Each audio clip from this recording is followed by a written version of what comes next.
Welcome to Cecil Woolbright Field. I'm Pearson Wiley. And I'm Hayden Skaggs. And we're here for tonight's JV matchup between the Chapin Eagles and the Lugoff-Elgin Demons.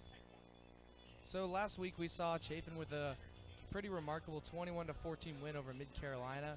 Pretty good game overall. Mid-Carolina had an impressive comeback. However, Chapin did prevail and advanced to 1-0 so far this season for 2018. Yep, it was a very close game, and really Chapin dominated until late in that fourth quarter where Mid-Carolina made a late run and almost got back into the game, but Chapin was able to close the door late. Mid-Carolina's run game did really impress us here in the box. And I mean, Hedgepath, I believe, the running back from Mid-Carolina, made an incredible statement. However, just short, Chapin did get the victory, but now today they face the Lugoff-Elgin Demons. Lugoff-Elgin is coming in trying to be as very hyped up as possible. This season for their varsity, they have slightly struggled so far on the varsity side of things, and they'll be looking to rebound tomorrow night against Chapin. That is true. I definitely think, tonight, energy is the key. Both teams, they can go either way. I mean, I really see this as, they both have numbers, that's for sure, but it's really who has more energy and who really wants to win tonight. But yeah, tonight we are definitely interested to watch this matchup here, and I think now is the time to bring up Uncle P's keys for the game. So tonight, the keys to the game are can Duke Molinaro and Josh Calloway lead this offensive firepower that we saw from Chapin last week against Mid-Carolina, and the key for Lugoff-Elgin is if they can stop that great offensive performance from Chapin. And if you're looking at Lugoff-Elgin, what would you want them to do tonight? I mean, the thing they got to do, they got to get pressure, because so much time last week, Duke Molinaro had plenty of time to move in the pocket, and you could see how much of an advantage that Chapin had last week against Mid-Carolina with that. Big-time players from this Chapin JV team. You got Duke Molinaro, who had that impressive hit last week against Mid-Carolina. And you also had Josh Calloway, who had an impressive game, too. Who do you see as a good breakout player for tonight? I think we could also see a big performance from Osiris Jackson. He was amazing last week. He had a great touchdown run that really put Chapin out in front and put him up 21-7 last week. So I think I look for him to have another big night tonight. And if you're looking for Lugoff-Elgin, what would you really want to focus on? I would say how they can stop this Chapin offense. And as we have our kickoff here, it was kicked off by number 58, Mason Suber. Oh, flag comes in. Good tackle there by number 31, Mason Levitt. I think it was Osiris Jackson, actually. Oh no, we have two number 31s for Chapin. But both can play both sides. Okay. All right. So Lugoff-Elgin will come out here. We do have a flag. Not sure what the penalty call is.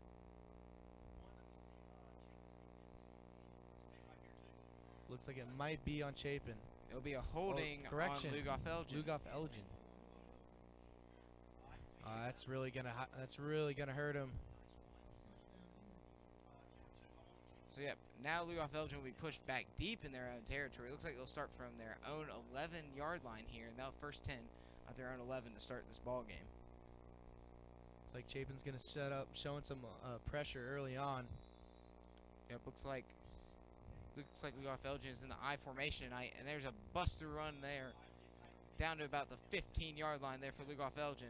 Quick disclaimer, folks, we do not have a roster for Lugoff-Elgin, so we do apologize if we cannot identify who plays for Lugoff-Elgin tonight. Yep, we were not able to get a roster. Hopefully we can get one up here sooner or later before this broadcast is over. But yet now it'll be second down here for the Demons. There's a snap. Oh, it's fumbled. Let's see, it might be Lugoff-Elgin ball. And yep, it's going to look like a quarterback fell on it just in time. And now that brings up third down. It'll be third down here forced by Chapin. Let's see if the Chapin defense can continue their success from last week on third down. Very successful getting to the quarterback on third down last week, as we saw against Mid-Carolina. Yeah, Jack Raleigh did a really good performance last week of really pressuring the quarterback. It's going to be a fake handoff. He runs to his right. He's got time to room. And the ball comes out, but it's going to be out of bounds. That was number 8, Josh Green, with the tackle. Josh Green, great play there. Good pressure put on the quarterback. Also there by number 17, Clay All. Really good overall show here for Chapin JV. And now we're going to look like the punt team for Lugoff-Elgin's coming out. And back to return for the Eagles will be number 5, Kyle Ayers, and number 3, Henry Hagler. So, yep, Lugoff-Elgin will be punting right close to their own end zone here. Their punter's back at their own 2-yard line here. There's a good snap. And a short little punt, going to come to the 50-yard line. It's going to be returnable. Henry Hagler there takes it to the 40, gets a block, and he runs into it. Flag is down on the play. Looks like it might be a holding call on the Eagles. Hagler will be tackled down at 33, but we'll see what this call is here. Looks like about a 15-yard gain there for Hagler, though. Not bad on the return. But we'll see if this one might be coming back, though. Yep, looks like it might be on the Eagles. Let's see what the call is here from the referee. No call yet. Yep, it's going to be against the Eagles. Illegal block in the back on the Eagles here. So I believe that's a 10. Is that a 10-yard penalty? Yes, it'll be a 10-yard penalty. Chapin will start now on the Lugoff-Elgin 46-yard line, but great field position to start this first drive for the Eagles. But also does help the Demons here. They could really use anything to get that ball back for them. And you see Duke Molinaro in at quarterback with Osiris Jackson to his left here in the shotgun. Hands off to Jackson. Jackson with a good little cut, trying to break to the outside, and he is tackled down about the 40-yard line. Decent run there on first down for Osiris Jackson. Not bad for a first play for the Eagles. About a 5-yard gain there. I guess just run more of that. I think what really worked, flashing back to the varsity football game against Mid-Carolina, they did that triple option, and that worked really well. Trey Lyles had a great carry. He got 2 humongous gains. Both got called back, though. But I think maybe JV might have to try that. Yeah, but we'll now have a 2nd and 4 here for the Eagles at the Lugoff-Elgin 40-yard line. And we see a switch at quarterback here as Gray Wells now at quarterback, and Duke Molinaro will be lining up at the wide receiver spot. Very interested to see what this call will be here from Coach Johnson and the Chapin JV. It's going to be a screen play. No, it's going to be a double pass. Oh, he's got the trick play. Hagler is wide open. Oh! Drops the pass wide open. Oh, man. Molinaro had Hagler, but Hagler dropped it right about the 20-yard line. And if Hagler catches that, it's a touchdown. That would have been a touchdown. I don't think the Demons were ready for that play. They were not ready for the trick play, and that was a great call there by the Chapin offense there. But instead, now we'll have 3rd and 4 for Chapin at the Lugoff-Elgin 40-yard line. You know, last week when the JV played Mid-Carolina, we did see that they tried that same play, but Mid-Carolina was obviously ready for that and immediately broke it up. Yeah, Mid-Carolina was prepared for that. It's been a staple, again, as we said, of the Chapin JV offense with that double pass. It's going to be a motion. Wells will be in at quarterback here. Motion by Edenfield. Going to take the snap. It's going to be a handoff to the left. Jackson will run it, and he is going to get a first down. Osiris Jackson with a 7-yard gain. It'll be a first down for the Eagles. Great run there. Really picking up the pace here. Yep, you see Chapin very well known for their hurry-up style of offense, and we'll see how effective it is tonight. And you see Wells waiting for the call from the sideline. And number 3, Henry Hagler, is running on the field right now to deliver the call, it looks like, here to Gray Wells. I think Lugoff-Elgin might ought to put a little more pressure, get some pressure on Wells.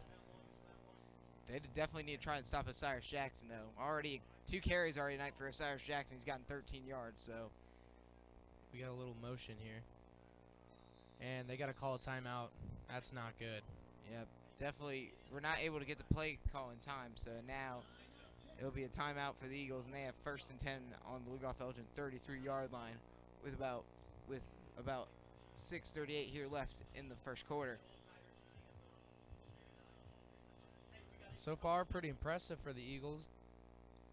They made 1 first down conversion. Yep, they had very good defensive stand there. And now this offense is looking like they're going to drive down the field here for the Eagles. But going to tomorrow night, Friday night, Chapin Eagles travel again, this time to Lugoff-Elgin for the varsity game. What do you expect from them? I'm interested to see how this Chapin offense will respond after last week's performance. Their offense had a great first half against Mid-Carolina, but seemed to struggle and flatten out and stagnate in that second half. And I'm interested to see how that offense responds. And I know that offense is going to be motivated to play as well as they can tomorrow night. You know, new recruit Jalen Thomas made an incredible debut with that amazing first touchdown of the game. Jumped over the defender for the Rebels and got the first touchdown. You know, it's a pretty pass from Roger Pajorni and the Jalen Thomas, but we'll see how well they can protect Pajorni tomorrow night. It's a handoff to, oh, there's a fumble in the play. Oh, it's caught by number 41. That was Peyton Brown with the recovery. Very clutch for the Eagles. And they'll get a good gain on that, actually. It'll be now second and about 2 or 3 here for the Eagles. Jackson had the ball, just got stripped out there by the Demons. Great defense by them. And yep, now we will have a 2nd and 3 coming up here from the Lugoff-Elgin 26-yard line. Looks like this defense really wants the ball back. Yep, you see Lugoff-Elgin lined up in a 3-4 tonight, but it can also fluctuate into a 4-3 as we see a handoff here to number 30, Ryan Norwood, and Norwood will get the first down, it looks like. It's a great drive going here for them. They're about to enter the red zone. Yep, and it looks like it'll be a first down here for Ryan Norwood. Or is they going to call him just short? I believe, yep, he's going to be just shy, 3rd and inches. Yeah, from the naked eye, it did look. Oh, correction, there it is a first down. Yep, it'll be 1st and 10 here for the Eagles. Ball on the Lugoff-Elgin 22-yard line. Good carry there from Ryan Norwood to get that first down. You see Gray Wells and quarterback Norwood to his left. There's a tight end in motion. Like, oh, they got away with that. Looked like it was false start. Yeah, there's a flag down. Oh, there is a flag down. Penalty is gonna, I think, will be on number 81, Mason Hendrickson here. He was in motion. Didn't look like he was set whenever the ball was snapped off here for the Eagles. Looks like Wells got a little shook after that hit. Yeah, Wells did take a little bit of a hit there, and you see him limping a little bit gingerly. Looks like they might bring back in Duke Molinaro. We'll see. He's getting taken off to the sideline. So yep, we'll see what this Chapin offense comes up with here on. Here we have replay of first down here. Looks like they're talking to Duke Molinaro right now. Yeah, I believe they're taking Wells to the trainer bench. Yeah, it looks like they're going to look at him on the training bench right now. And I'm not sure what this. It looks like we got a penalty against the Eagles. It'll be an illegal shift there on number 81, Mason Hendrickson. He wasn't set after he chipped it over, so it'll now be a 1st and 15 for the Eagles. Ball on the Lugoff-Elgin 28-yard line. Yeah, I was gonna say, I was like, they'd be pretty lucky if they got away with that call, because we could see it clear here from the press box. Yep, and now you see Molinaro back in at quarterback, still with Norwood to his right here. He's gonna call for the snap. It's gonna be a quarterback draw. Good. Oh, good play there by Molinaro. He's gonna push through. He's gonna gain a few yards. Probably a gain of 4 there. Gonna bring up 2nd down and long though. I like the little spin move that Molinaro put on to get a couple more extra yards here for the Eagles. And now be 2nd and 11. He also had the nice stiff arm against them. It really got him some momentum going. And the play I think I remember most from Duke Molinaro last week is the blow-up pancake last week against Mid-Carolina on the touchdown run from Osiris Jackson. Oh, yeah. Without a doubt, probably one of the best highlights that he's had for this year, or even his JV career. Yep, it's a young JV career because Molinaro is a freshman. He's going to roll to the right. Good pressure from the Demons. He's got no time. Oh, and he's got room to run, and he gets a pretty positive gain out of it. Yeah, Molinaro get about 5 yards there on the quarterback scramble. Lucky to get those 5 yards. It looked like number 53 there for Lugoff-Elgin was going to get him in the backfield, but was able to escape. Great job there by the Demons getting through the offensive line. You know, for the most part, you see the offensive line, they've been actually doing pretty good, and that looks good for the future, as the current depth for varsity's offensive line for Chapin has been rather young, but it's good to know that the future is looking bright, not just for quarterback and wide receiver, but for every position. Yeah, this Chapin JV team's got a lot of young talent, and I'm definitely intrigued to see how these guys develop in the next couple of years. And now we'll have a 3rd and 6 here for the Eagles. Molinaro still in it. Oh, now we got a flag down again. Might have a false start. A delay of game. Correction. against the Eagles. That's going to be penalty number 3 or 4. I think it'll be the 3rd penalty night for the Eagles so far. That's really got to hurt them. I think the Demons have only had 1 penalty so far, and we're only in the first quarter. Yep. I know Coach Johnson's down that Chapin sideline, not happy right now with how sloppy the start of this game has been.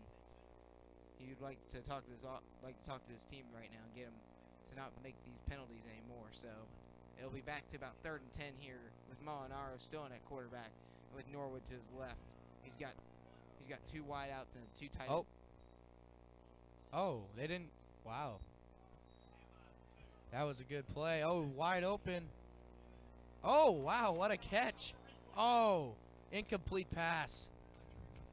That looked like a great throw there from Molinaro. He may have just overthrown Henry Hagler there on the play.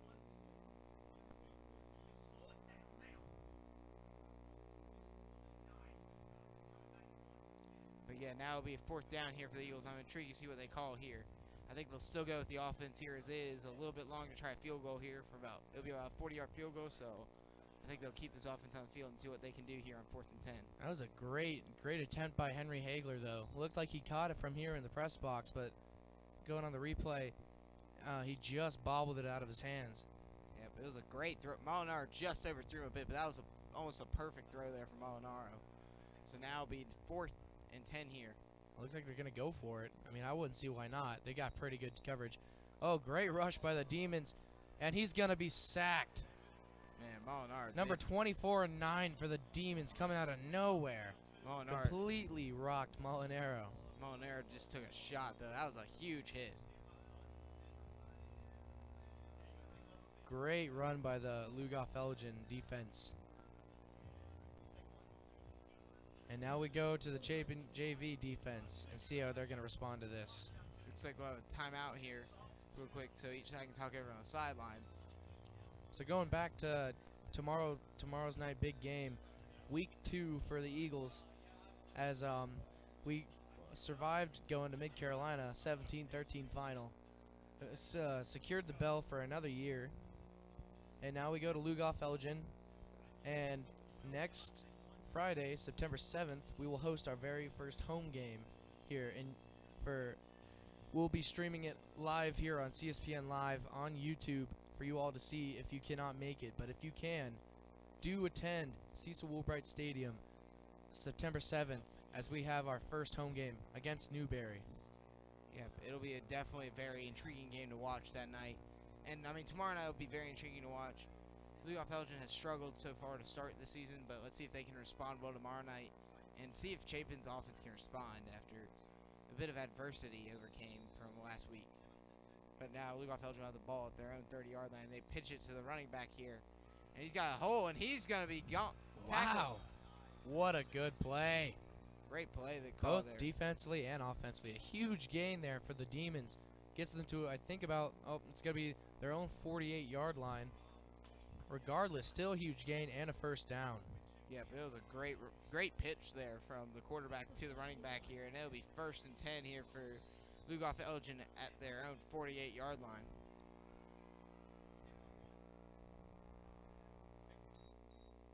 And it's going to be right up the middle. Oh, he trips over himself. That's number 12, the quarterback. A great quarterback draw there. Huge hole from the offensive line. Yeah, and now Lugoff-Elgin with this out of nowhere, they just got all this energy. I mean, they got to be motivated after struggling on that first offensive possession here and having that defense really help them out with the big sack on 4th down. So now into Eagle territory. He's going to be in the I formation. Oh, it's a fumble on the play. Oh, it looks like it's going to stay Lugoff-Elgin ball. Looks like the quarterback fell right on top of it. Another close call there for the Demons. Yep, that'll be the second time the quarterback's dropped a snap under center. Time for Lugoff-Elgin. So yep, looks like they might try the same play again. They're in the I formation. Yeah, they're playing very quick right now too. Another fumbled snap. I don't know if there's a miscommunication with the center and the quarterback, but that's fumble number 3, and these number 2 and 3 have been back to back. Yeah, but it has been back-to-back, and now it'll be 4th down. And I'm interested to see what Lugoff-Elgin comes up with. I believe they might go for it. I mean, but they got to make sure to handle a snap right now because they're 2 straight plays where they bobbled the snap under center. Oh, they got him. It's going to be a false start. It's going to be offsides. There's movement from both sides. I don't know which side moved first. I thought I saw Chapin move first, but I might be wrong. It might be Lugoff-Elgin who jumped. Let's see here. We go to the official. And looks like it's going to be offsides on the Eagles. And that's going to be a free first down there for Lugoff-Elgin. Wow. Another penalty costing Chapin early in this ball game.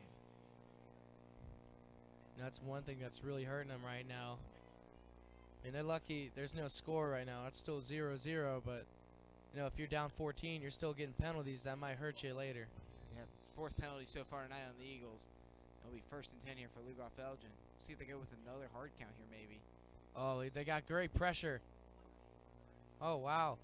It's going to be a positive gain. Actually, wait, correction. It's going to be a loss. It'll be number 8, Josh Green on the tackle, and number 62, Jack Riley with the pressure on the quarterback there. Great pressure by Jack Riley. It's like the offensive line just let him in. I mean, that man looked like he was untouched. It did look like he was untouched. And now let's see if Lugoff-Elgin goes back to the eye after struggling on the switch to shotgun there on first down. Looks like he's got a handoff. Yep, it's going to be right up the middle. And that's going to be a decent gain. Bring a 3rd down for Lugoff-Elgin. Great run there by number 12. Tackled there by number 56, Austin MacGyver. And now it'll be a 3rd down here for Lugoff-Elgin with about 20 seconds left in this first quarter. I think they might be running the same play. Yep, it's the same play. And they almost got that ball, but it's going to be a 1st down for Lugoff-Elgin. Yeah, Jack Riley looked like he went right after the quarterback instead of going after the running back, and the quarterback was just able to hand off that ball. And it was an open hole through, and it was a 1st down.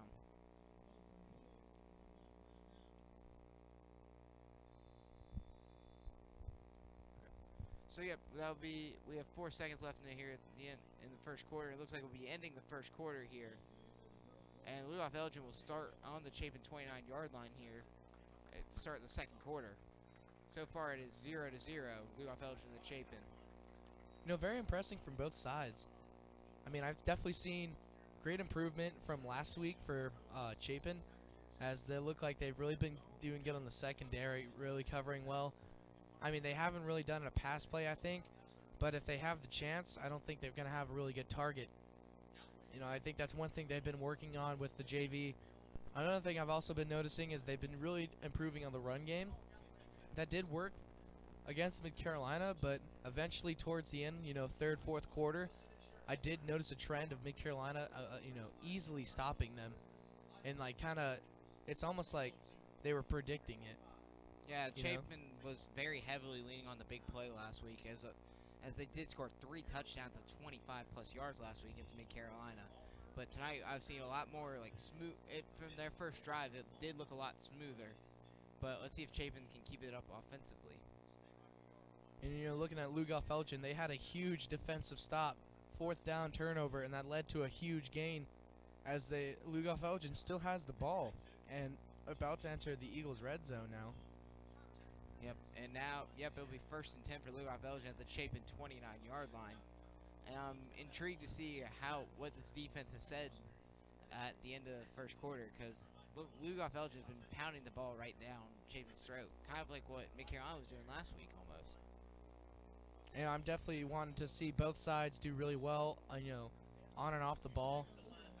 I think the main thing is Chapin just really watch the ball, don't get that encroachment or an offsides penalty.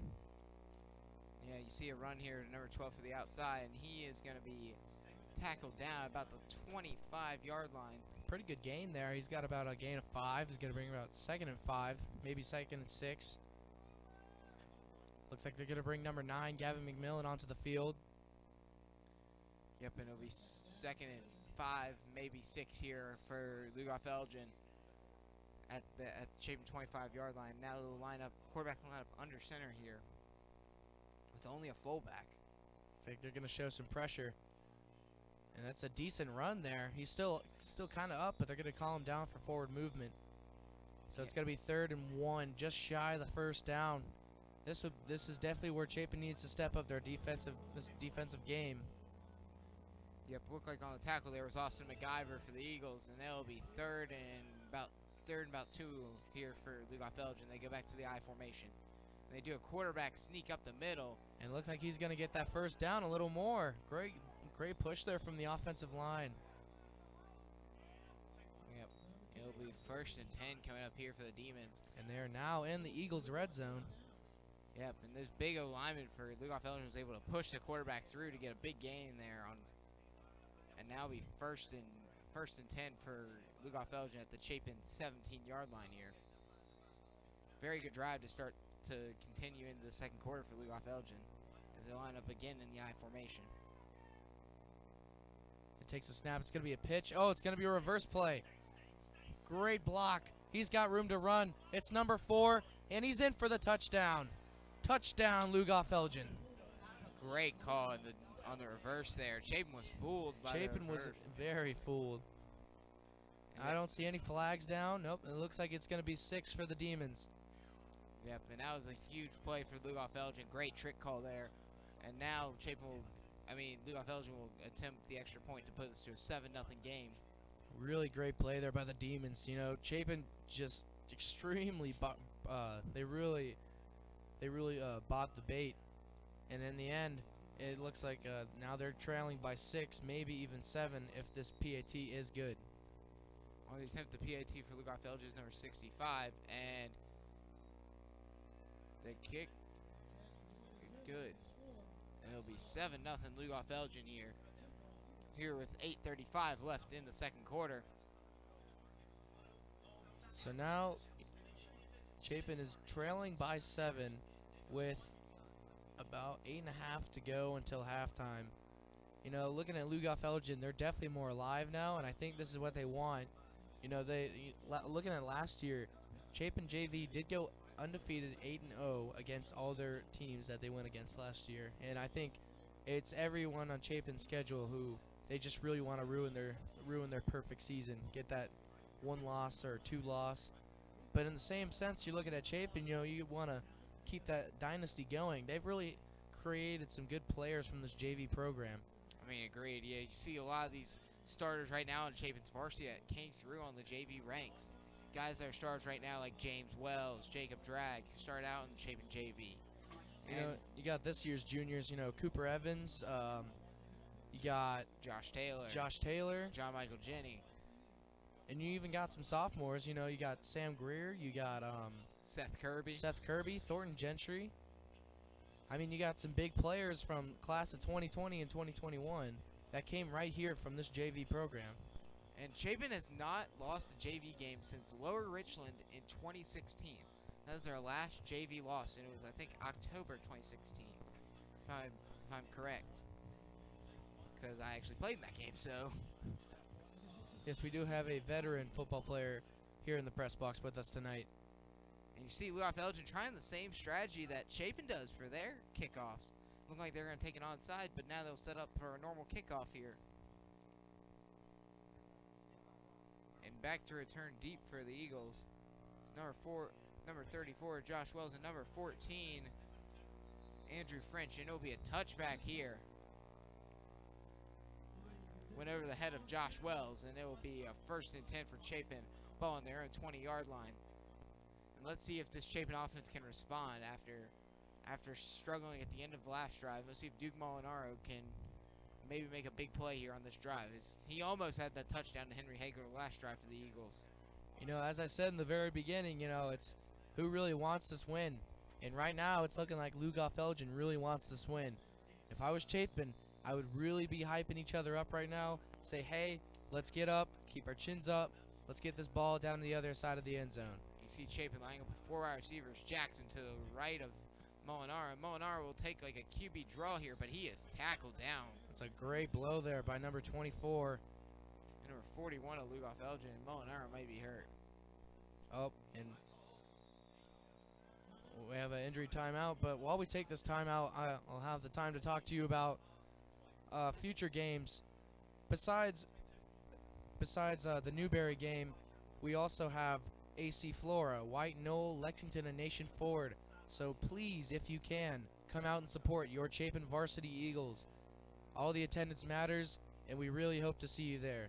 And then also, remember, we will be doing 2 away broadcasts at Spring Valley and at River Bluff. So be sure to tune in if you cannot be at one of those two games here on YouTube on CSPN Live. And also, you do know that we are 5A this year, if you haven't heard, and we also do have a new region, and we have new people in our region this year. Yep, last year we had a region with Flora, Dreer, Orangeburg, Wilkinson, and Lower Richland. Now we have a region with Dutch Fork, Lexington, River Bluff, and White Knoll. And our very first region game will be against the 2-time defending state champion Dutch Fork Silver Foxes. That is going to be a very tough game to watch, but you better believe that I'll be there at Dutch Fork, ready to watch the Chapin varsity. Yep, that's going to be a very interesting game to see how well we match up with the 2-time defending state champs. And really, it's going to be an interesting season to watch to see how we make this change into 5A. You know, I think it's just really going to be a tough region in general. I mean, you have a 2-time defending state champ. You have Lexington, River Bluff, White Knoll, all have really great programs. And you have Chapin, a first-year 5A team. And, I mean, of course, you don't want to go in with low expectations because then that's when you're going to get destroyed. So I think, honestly, you really want to build off that and just really let your presence be known. If I was Chapin going into these region games. And that's the huge thing about non-regions. If Chapin can do well in the non-region, get the confidence up before this first year of playing in a 5A region, it'll be huge for them. You know, I think definitely the goal is make your presence known, and for the first year in 5A, get to a 5A playoff game. And as you see here, Duke Molinaro has just gotten up, and it is 7-0 here between Lugoff-Elgin and Chapin. Lugoff-Elgin is up with 8 minutes here left in the second quarter. And yep, I'm intrigued to see who is in at quarterback now for the Eagles, because I know Gray Wells was injured earlier, so I do not know who is the third string quarterback if Wells is not in. And I really don't know if Chapin really knows who's the third string quarterback. And it looks like it might be number 14, Andrew French, if I am correct. Yeah, but it looks like Andrew French will be in here at quarterback for the Eagles. And he'll have Ryan Norwood to his right. But yep, it'll be second and about 8 here for Chapin. Ball on their own 22-yard line. And French will take the snap, and he is dragged down about the 15-yard line. Great pressure shown there by Lugoff-Elgin. And now it'll be a 3rd and 15 here for the Demons.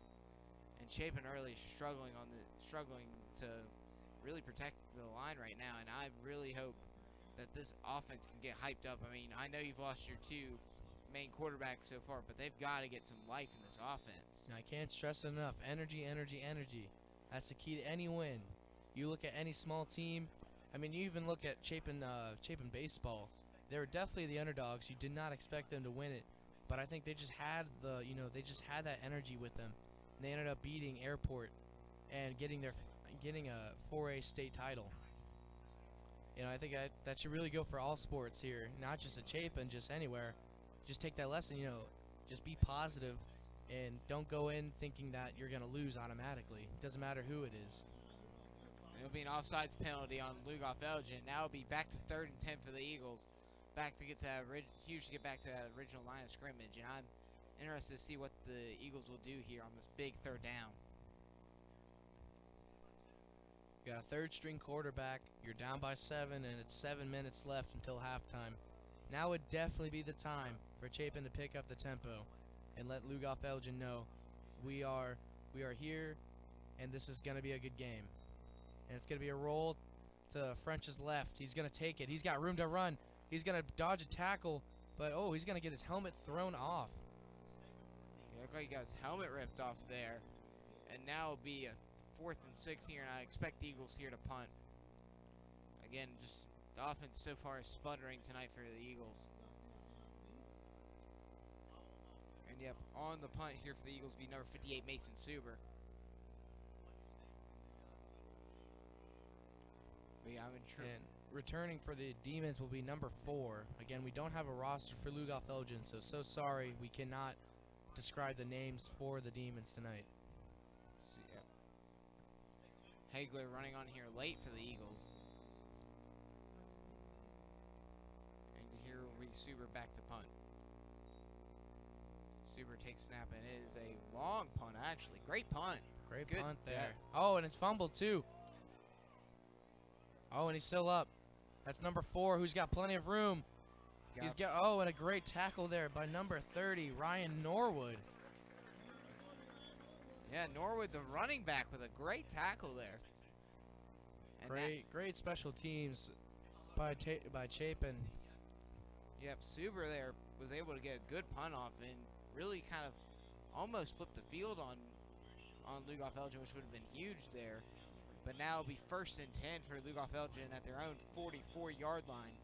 And we'll see if this Lugoff-Elgin offense can continue to succeed tonight.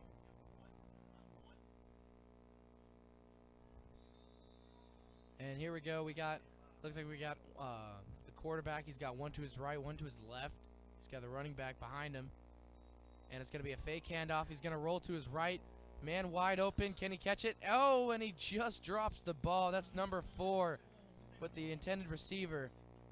Great pass. Just bobbled out of the hands. You know, going back earlier, Henry Hagler with the just missed pass in the end zone. And yeah, you'll see if that will hurt Lugoff-Elgin there. And it was good coverage there by number 9, Gavin McMillian.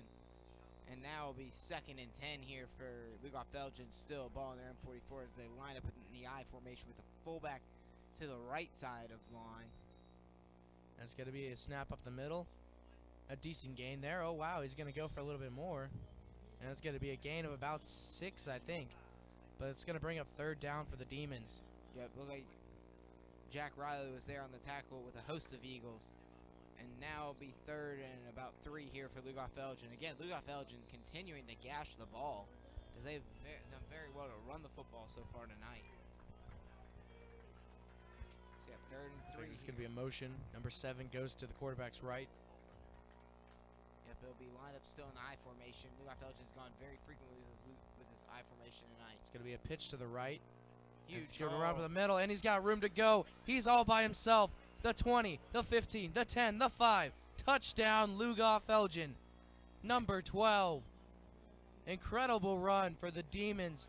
Brings that lead up to 13. And as you see if we can get a replay of that, you can see there's a huge hole to the right side of the line, and number 12 pounced through that hole. And it was an easy scamper for a score once he beat the secondary of the Eagles. Literally, the whole Eagles defense was inside about 10 to 15 yards coverage, so if he can just get past that safety, he was gone to the races. And Lugoff-Elgin here on to attempt the extra point to go 14-0. Great run. Great hold by the offensive line. You know, really, if I was the coach for the Demons, I'd be very, very pleased with that run play. It's been a great start so far tonight for Lugoff-Elgin. Let's see if they can continue this with a defensive dominance. And I'm interested to see if Andrew French is still going to be out here at quarterback for Chapin, and if Gray Wells will possibly be back in. I don't know if Duke Molinaro will be able to return tonight for Chapin. This hit he took looked like a scary hit, and I hope Duke Molinaro is doing all right on that Chapin sideline. Along with Gray Wells, too. Yeah, Gray Wells also took a big hit, and I mean, that's the thing. You've seen some blows delivered so far tonight by this Lugoff-Elgin defense. You know, I think they are very well making known that they're here for one thing, and that's just for business. Yeah, they're a very physical team, and they've just pounded right now through this Chapin offense defensively. And so far, their running back, number 12, I wish I knew his name. He's had a few breakout runs so far tonight, and he's got great speed when he hits that second level. So here for another kickoff for the Eagles. We got 5 minutes and 16 seconds until we reach the halftime. And Lugoff-Elgin Demons leading 14-0 against the Chapin JV Eagles. Yep, and French and Wells will be back to return this kickoff, sorry. And Wells will take it at the Chapin 10-yard line. He will be tackled down. Ooh, that was a bit of a high tackle there. But now it'll be 1st and 10 for the Eagles, ball on their own 26-yard line. And it looks like Andrew French will still be in at quarterback here for this Eagles offense.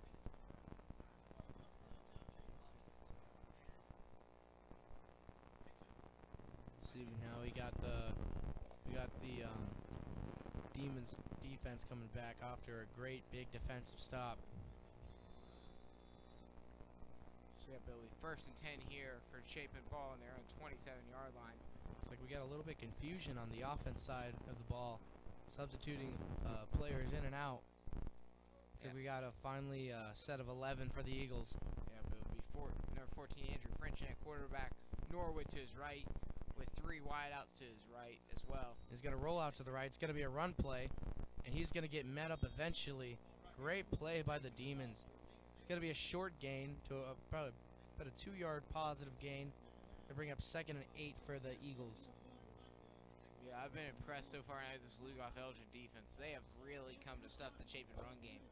And they were able really well last week to run the football. I mean, you saw the big game last week from Osiris Jackson. And so far tonight, just Chapin has not been able to pound the ball down Lugoff-Elgin's throat. And it's really costing him so far tonight. So, yep, it'll be now 2nd and 8 here for the Eagles. Ball on their own 29-yard line. Got 3. Oh, and he got him. Great job by the Eagles. They got the defensive line to jump early. It's going to be a 5-yard gain for the Eagles off a penalty. Yep, and now it's a huge penalty. Chapin needs some gain to get. If they can get a first down, it'll be huge for Chapin. Past couple drives, they've not been able to get a first down, so let's see if they can do well in this drive and finally get a first down. So it'll be their first down, I think, since the first quarter. So. I think so, yeah. They were starting off really strong, but now it's starting to die down. You just need to get that excitement up there. I mean, that's the thing we've been talking about all night. The energy of this Chapin offense they've not seemed very energetic so far tonight, and that might be hurting them right now. I mean, it does hurt a bit when you lose 2 quarterbacks. And he's got a pass. It's gonna be bopped in the air and intercepted by number 45 for the Demons. Oh, great play there by the defense for Lugoff-Elgin, and now the Demons will return with the ball yet again. Yeah, that was a huge hit, though, from Chapin on the return by number 71, Justin Trenner, and number 54, Will Ryan. Justin Trenner, the younger brother of former varsity left tackle and center Ryan Trenner. Yeah, I think the pass was intended for number 4, Caleb Humphreys. The ball got batted in the air. Great coverage there. And number 45 for the Demons was just right place, right time. And actually got a good gain out of that return from the interception. Yep, it was a great return and really hugely tipped it up in the air. And that's the huge thing, though, for Lugoff-Elgin. The defender tipping up in the air gave number 45 enough time to get his hands on it off the deflection. It's going to be a fake handoff. He looks. He's going to pass number 32. A great tackle by number 17, Clay All. Yeah, good tackle there by Clay All. And now it'll be 2nd and 8 coming up here for Lugoff-Elgin, ball on their own 37-yard line. Great tackle there by Clay All. Yep, it'll now be 2nd and 8 here for Lugoff-Elgin with about a little bit under 3 minutes left to go here in the second quarter. And now you see another formation change. Now they line up with a... And it looks like it's going to be a little trick play, but that fails.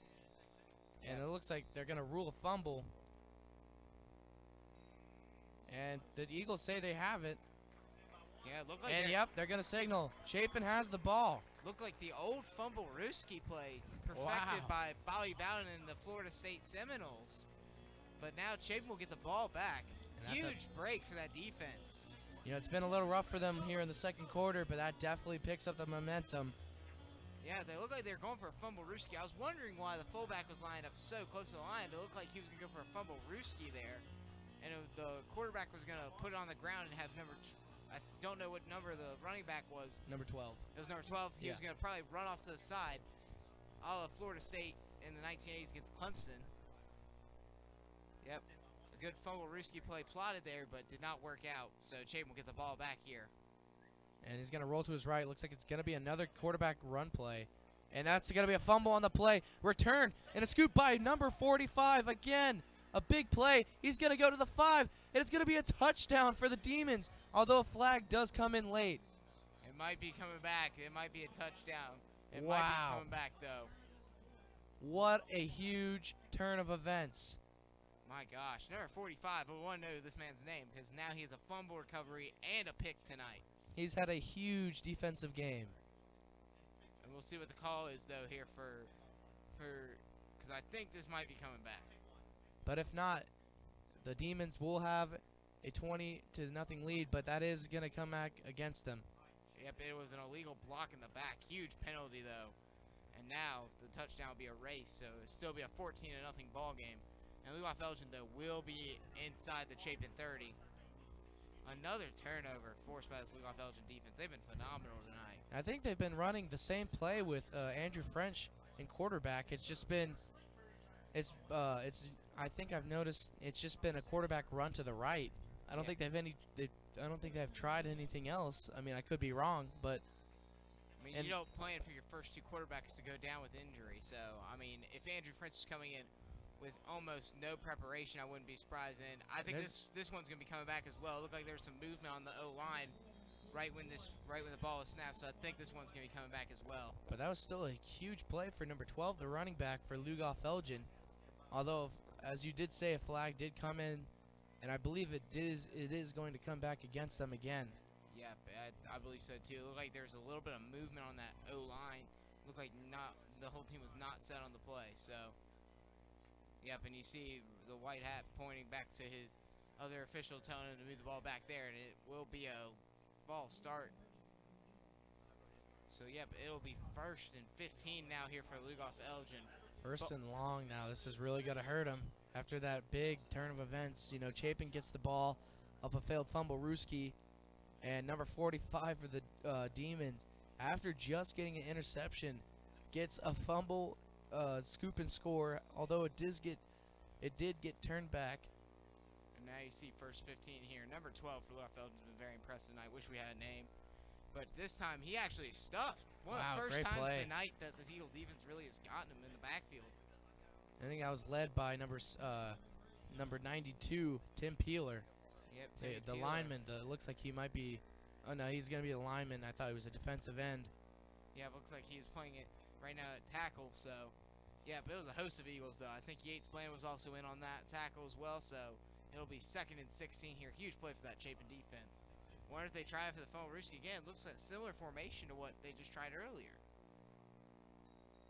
And nope. A great sack, Josh Green.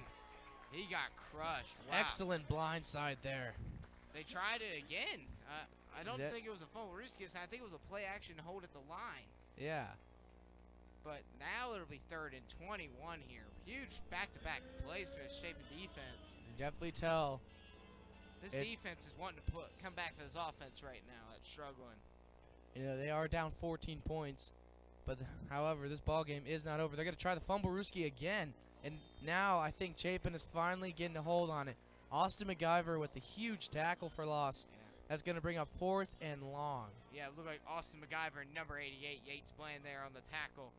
And now Lugoff-Elgin, I think would punt it away here and try to force Chapin back into their own territory, deep in their own territory here. And I think they also might just be winding down the clock as we are about to reach halftime. There'll be a timeout here, I think, it'll be a timeout taken by the Eagles. I mean, unless they want to try something here. They do have a little bit of time left. I don't know what they could try, though, with 23 seconds. I mean, Chapin might just try to return it back. I mean, they have a history on JV of having great kick and punt returns.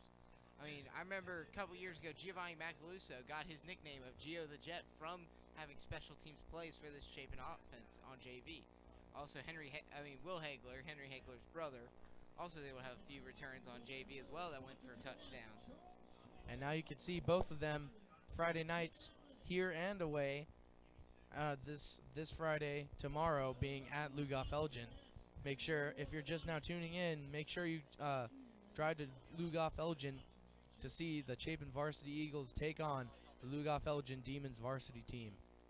Yep, Chapin coming off that win last week against Mid-Carolina, but Lugoff-Elgin, though, they've sputtered a bit to start the season for varsity. They are 0-2, and their defense will be a huge question tomorrow night as they have struggled so far this season, allowing 100 points combined in their first 2 games to Camden and Westwood. And here comes a punt. It's actually not a bad place punt. He's going to call for a fair catch at about the 10-yard. Oh, I guess not. He did call a fair catch. He did call a fair catch, but he returned it. I'm a little confused here. The refs must not caught it then. I guess not. I mean, you saw it, didn't you? Oh yeah, clearly it was a fair catch. Guess the refs didn't catch it. I guess. I mean, now let's see what Chapin will do. I mean, they got decent field position actually. Though they got 8 seconds on the clock. Looks like time for maybe one, maybe 2 plays. Maybe 2 plays to get out of bounds quick enough here on one play. But so far, Chapin, they've only ran the ball with Andrew French though. So. And let's get another timeout for the Eagles. I might have to talk this over. Yeah, but I think it'll be the last timeout for Chapin. But still, going back to that, I mean, I don't think can you call a fair catch and still run it? Usually you can't. I don't know if JV rules are different, but I know from high school on, you're not able to do that. But yeah, now it'll be 1st and 10 though for the Eagles at about their own 34-yard line looks like here, and they'll have 8 seconds to maybe get a hook and ladder. Maybe we see something like a Music City miracle here. Maybe we get a little reverse play what Lugoff-Elgin did earlier. Yeah, but let's see if Chapin maybe has some tricks up their sleeve here with 8 seconds left. But the thing is, this offense is kind of staled out, though, since the injury of Duke Molinaro at quarterback. And since Andrew French has come in, just Chapin has gone stagnant. I mean, I know French probably was not expecting, maybe wasn't expecting to get in tonight because having the 2 quarterbacks ahead of him. But he is trying to make the best of this opportunity he's been given tonight. And on your screen here, you see Coach Jolly talking to the offense, probably looking up and probably drawing up a play here just to see what they can make happen with these 8 seconds left in the first half. Yep, and you see Coach Dial there as well talking to his O-line, see if they can figure out a blocking scheme that's going to be able to make this play come up here. Because we have noticed the offensive line, they've had their moments of, they've done really good, but they've also had their moments of Lugoff-Elgin coming right through. Yeah, I mean, and vice versa. I mean, you have Chapin defensive line, Jack Riley on that one play ran right through them. Yeah, but now you'll see, look, Lugoff-Elgin will line up still in a 3-4. And it's going to be another run to the right, but this time by Ryan Norwood. He gets out of bounds with 2 seconds, and they're going to stop it at 1. 1 tick left, and that'll stop the clock, and Chapin will have 1 play left. It looks like they have their free safeties going out pretty far. Yeah, it looks like they'll be preparing for a Hail Mary here, I would assume. Maybe throwing a quarterback here that has maybe the largest arm here left. And let's see what Chapin draws up here. And it looks like, oh, I don't even see French at quarterback. It's actually Ryan Norwood at quarterback. Yeah, Ryan Norwood, and I'm interested to see what it's called. And it's going to be another run to the right. And, yeah, Osiris Jackson trying to clear a little path for him. And it's not going to go that big, and that's going to bring us to the end of the first half. Intriguing play calling to end the half there for Chapin. I thought they would try to maybe go deep on a couple plays. I mean, if that was a normal drive, those are 2 great gains to have on 1st and 2nd down, but I'm just intrigued to see what will be the talking points here at halftime. It is 14-0 here at the half. Lugoff-Elgin over Chapin. And we'll be back right before the start of the second half here on CSPN Live. Continue watching, and we'll be back for the second half of this game.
here waiting to start the second half here at Cecil Wilbright Field. And it is still 14-0 Lugoff-Elgin as we prepare to start the second half. I'm Pearson Wiley. And I'm Hayden Skaggs. And I'm interested to see how Chapin will respond to that first half, because the defense did play a lot better late in that first half, but the offense still was struggling late. And I'm interested to see what look we see from Chapin in the second half. You know, the main thing I'm looking at is energy. I cannot, again, stress this enough. It looked like they were finally getting it back, you know, towards the end of the game, but energy is basically like your second hand, like, it's really hard to explain, but like basically what I'm trying to say is that energy is like the second most important thing you need. Obviously the first thing is, you know, just focus. And yeah, I'm definitely interested to see how Chapin's offense will respond. And Lugoff-Elgin played a great game so far. Let's not take anything away from it. They played phenomenal so far tonight, and I'm just interested to see how Chapin will respond. You know, you definitely see Lugoff-Elgin off of a great start, obviously, score and play-wise. Number 45, definitely a good highlight. Had a interception and a return, and he had a scoop and score, although that did get, that did get eventually taken back, as there was a flag, illegal block in the back, but they did later hold off Chapin to 0 points. Yep, and I'm interested to see how Chapin will respond, as I see Gray Wells is not in pads anymore, and Duke Molinaro is most likely out for the rest of the game too, so we'll see if they continue on with Andrew French. We did see them experiment with a Wildcat look late in that first half, so let's see what Chapin comes up with here to start the second half, because they will get the ball first. That is true. I'm definitely looking more for I'm definitely looking at them for just, you know, think outside the box for Chapin-wise. You know, just although you do have your third string quarterback in, definitely not expecting it. You know, I obviously hope that Gray Wells and Duke Molinaro get better for Chapin. But I think what I've noticed is Lugoff-Elgin has easily predicted their play calls, as they, you know, they line up in the same formation, they run generally the same plays, and I think it's really hurt Chapin, and they haven't really gotten anywhere. Well, and I think mainly it's just try stuff, you know. Well, I mean, the thing is, you can't blame the coaches if they're going with a quarterback who may have not gotten many reps this week, because they may not have been preparing for their top two quarterbacks to go down with injury, and Andrew French is needed other workplaces on the field. So I wouldn't be surprised if that's why they're only calling one or two plays right now, because that's all he's comfortable with right now.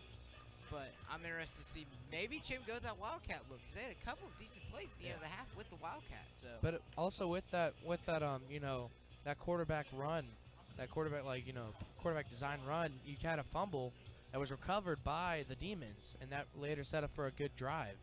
Yep. Originally it was a scoop and score for number 45, as we said earlier. Although there was that penalty. It looks like they're going to have to switch sides of the field here. But yep, Lugoff-Elgin will be kicking off here. And let's see if Lugoff-Elgin can keep up their great performance so far tonight. Yep. And maybe Lugoff-Elgin might be the team that hands Chapin JV their first loss, again, since you said Lower Richland 2016. Yep. And back to deep to return here for the Eagles are number 14, Andrew French, and number 34, Josh Wells. Yep, and I mean, just very intrigued to see how the second half begins for the Eagles. But as you see here, Lugoff-Elgin preparing to kick the ball off to the Eagles. They just got their tee. I think that's what they were waiting for. Yep. So here we go. Start of the second half, and let's see if Chapin can respond. We got a whole lot of football left to play here. Oh yeah, we definitely got a lot of football. If Chapin can respond quick, this is back to being a ball game. But they cannot continue to slump offensively. If that defense can continue to hold, that'd be huge. And here's the kickoff. Decent kick. Look like it's going to come back. Nope, correction. Caught by Andrew French. He's going to get a good block. A little more. Oh, he got a little sidestep, and he's going to go down the 35-yard line. Great run there. Good return there by Andrew French, and that's huge if you can start in some decent field position. And you see French there in. Right now, let's see if he will start at quarterback or if they will go. Maybe it's that Wildcat look. Yep, it'll be 1st and 10 here for the Eagles ball, and they're on 35-yard line. And again, we can talk about tomorrow night's game as well. Chapin versus Lugoff-Elgin. Again, the varsity game in Lugoff-Elgin tomorrow night. Definitely be intrigued to watch that game tomorrow night. But yeah, really first and 10 here for Chapin. Ball in their own 35-yard line. French in at quarterback, and he hands off to Osiris Jackson. He's got a little bit of a hole. A great run there. Osiris Jackson, great carry down to the 49-yard line of Lugoff-Elgin. This is just what you're saying. So I don't mean to interrupt, but just what you were saying. You know, quick response, and I think Chapin can bring this back into a ball game. Oh yeah, and that was a huge first play to start the second half. I mean, Lugoff-Elgin may have not been expecting it, honestly, seeing all those quarterback runs late in the first half. So it was a great call to give it off to Osiris Jackson. Got a nice gain. So yeah, it'll be first and 10 here for the Eagles at the Lugoff-Elgin 49-yard line. French still in at quarterback with Osiris Jackson to his left. It's going to be a fake handoff. It looks like it's a read option. Oh, and he stays on his feet. That's Ryan Norwood with the ball. It's going to be a tackle for loss for about a yard, actually. Yeah, lucky it wasn't more, though. Look like he's going to tackle down the 45-yard line. Great read by the defense there. Looks like number 5, I think, may have gotten in that tackle. Yep, and now we see Chapin again. It looks like they're going back to the Wildcat formation again. As we talked about earlier, it looks like, I mean, I said that at the start of this third quarter, is that if they can move back to that Wildcat formation, I'll be very intrigued to see what happens, because they had good success with it on that last drive before the end of the first half. So, second and 11 coming up here for the Eagles. It's Norwood and the quarterback. It's going to be a handoff to Jackson. He sheds a tackle. He's going to come back the other way. He's got a block. He's got room to go. He's at the 30, the 25, the 20, the 15, the 10. He's going to go. And that's going to be a touchdown, Chapin. What a run by Amazing Osiris run. Jackson. Great improv, and we have a ball game, folks. 6 points, put it in for Chapin. Great response. What a carry by Osiris Jackson. I cannot believe what just happened. He just zigzagged through the entire defense, and a great block there. I can't see what number that was, but that was a huge block that led to that touchdown. I think it was number 79, Jake Cannon, on that block that helped seal that touchdown. And that was a huge touchdown run. Osiris Jackson had one last week and now one this week. It looked like it was definitely on the fly. You can tell he just kind of winged it. No pun intended, of course. And Chapin having to call a timeout. I don't know if they have a holder anymore, because both Wells and Molinaro are hurt, so I'm interested to see if they come up with a new holder here. But again, great run by Osiris Jackson. He made it look like he's going to be tackled down right at the 49 with about a yard gain, but was able to shed a tackler and able to cut back for a long touchdown run there. That was great, and we have a ball game, just like we were talking about. This is the energy the Eagles need if they want to compete with Lugoff-Elgin.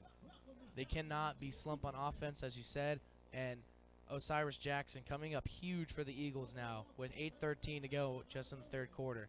I mean, that was a great play. Great play there by Osiris Jackson. His second touchdown run of the season. And Chapin is an extra point away from making this a one-touchdown game. And that was a huge play for Chapin. I mean, we said the energy levels looked like they were down in the first half, but coming out to start the second half, they look like they have a fire in their eyes, and they look ready. But now the important thing is they cannot lose focus. You know, you typically have that fourth quarter slump. You get tired. You played 3 quarters of football, and you got to play one more. And, you know, you're just getting really exhausted. But I think the important thing is that they want to keep competing. They got to go this whole 20 minutes of playtime. And I'm interested to see. Wow, Chapin's going to go for 2. I really don't know if they have a holder here, though, so it doesn't surprise me. Or no. Was it no touchdown? I don't know. Did they count the 6? I believe they counted the 6. I'm not sure if this is. And he's going to go into the end zone again. Don't know that. Is that a 2-point conversion or is that a touchdown? I'm not sure. I think it's a 2-point conversion. I just don't think they've added the points to the scoreboard yet. So if we are correct, it should be 14-8 with Lugoff-Elgin still leading. Yep. And yep, it is. That was the 2-point conversion. We are very sorry about the confusion. Just the scoreboard still had 0. The score wasn't updated. Yep. But huge drive there for Chapin. They needed something big. And again, the big plays on offense, similar to last week against Mid-Carolina. Most of their touchdown runs have been long plays. I mean, all 4 of their touchdowns this season offensively have all gone for 25-plus yards. So Chapin is a big play offense. And this is definitely what they need. Now the key is, as I said, keep the energy going, keep the blood pumping, keep the adrenaline going, and huge defensive stops. They want to get in Lugoff-Elgin's head. They need to get defensive stops. Now, if you're looking at Lugoff-Elgin, you're thinking, now we're up by, instead of 14, we're up by 6, and now we got to put the throttle on full way. No mercy. Yep, and if I'm Lugoff-Elgin, I would be maybe a bit, if that offense just needs to show up right here. If that offense stagnates, all the momentum's gone to Chapin. Lugoff-Elgin has a chance to keep that momentum with a huge offensive drive here, but if Chapin gives all the momentum, we may have a different second half here, folks. Here comes Mason Suber with the kickoff. And that is a booming kickoff. That's going to be a little bounce. It's going to go to number 12, the starting running back for the Demons. And he's going to be met immediately. Good job there by the special teams for Chapin. That was 26, Micah Davis on the tackle. Yep, Micah Davis there on the tackle. And now it will be 1st and 10 for Lugoff-Elgin. Ball will be on their own 20. Oh, well, refs. 24-yard line. And here comes the big offense. That's put up 14 so far. Looking to put up a little more, get that security, as Chapin's put up 8 so far just to start the second half. Yep, and Lugoff-Elgin get back to that I formation they've ran with most of the night. Chapin running, looks like a 50 front almost right And it's now. going to be a pitch to the right. Oh, and he's still on his feet. Number 12's got room to run. He's got a first down. Great run. Yep, Number 12, huge game tonight. Yep, he has had a great game so far tonight. And now it'll be 1st and 10, Lugoff-Elgin. Ball on their own 41-yard line again. And we said it, if Lugoff-Elgin has a big drive here, that momentum swings right back to them. So Chapin's defense has to make a stand right here. And again, though, I have noticed there have been some possible no-hold calls so far tonight from the referees. They definitely, I think they have definitely let the boys play, but there has been a little questionable calls on both sides. Looks like it was a slight jump, but not enough. And perfect juke there. He ran right through the defensive line. And made a This nice has been a great hole by the offensive line there for Lugoff-Elgin. That's going to be a good gain. Brings up 2nd down and I think about 3 yards.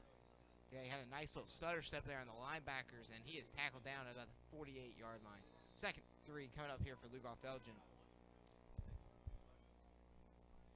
And it looks like he's going to have 1 to each side. He's got a running back behind him.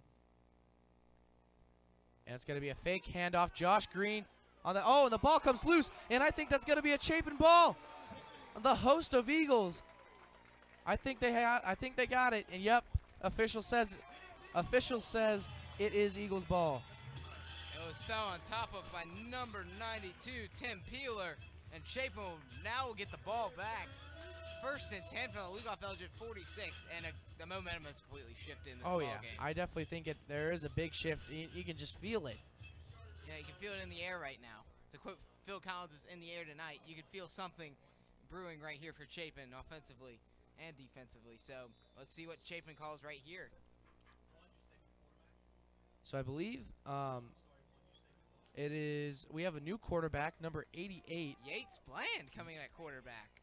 And they're going to have, Yates is going to have 3 to his right, 1 to his left. And it looks like it might be a screenplay. He's going to scramble. He's a big quarterback. And he's got room to run. He gets a slight gain. And there's a flag that comes on the play. Looks like it might be a block on the Eagles. Yeah, it was a late flag. It was turned right when Bland was going down. But yeah.